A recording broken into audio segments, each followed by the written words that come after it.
Recordeu quan començàreu a llegir que movíeu els llavis per fer els sons de les lletres del paper? I quan vos fèieu fadrins i deixàveu de pronunciar en veu fluixeta? Sí, la lectura silenciosa és un indicador d'aprenentatge. Però els textos són cada vegada més rics i nosaltres cada vegada més peluts i arriba un moment en què hem de passar de desxifrar el codi a entendre un missatge que pot ser prou més complex que muntar un moble d'Ikea. Per això la lectura en veu alta s'ha de seguir practicant. Sí, com les classes del gimnàs, que pagues però mai no hi vas.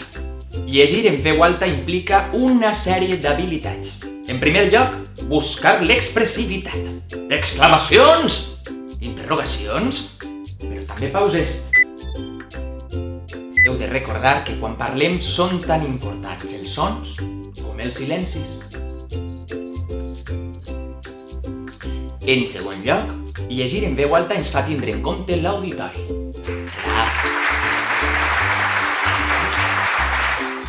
Hem d'adequar el volum a la grandària de l'espai i projectar la veu perquè arribi a tots els receptors i receptores. Fins i tot a qui estiga pendent del mobilet amb el WhatsApp. El to de la veu ha de ser adequat al contingut. Finalment, un bon orador o oradora ha de mirar cap a l'auditori. Sí, este és el típic consell que vos donaria el vostre cunyat, però és de veres.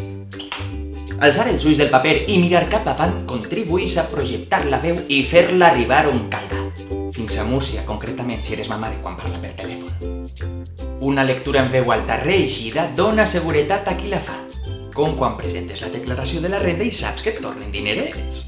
És un treball que requereix organització, preparació amb lectures prèvies, comprensió profunda del text i un glopet d'aigua si no voleu tindre la boca més eixuta que un gatet. Per tant, és una activitat de categoria que contribueix al desenvolupament dels xiquets i les xiquetes i els ajuda a créixer personalment i acadèmicament. Mira, crec que li donaré esta classe a algun dels nostres polítics.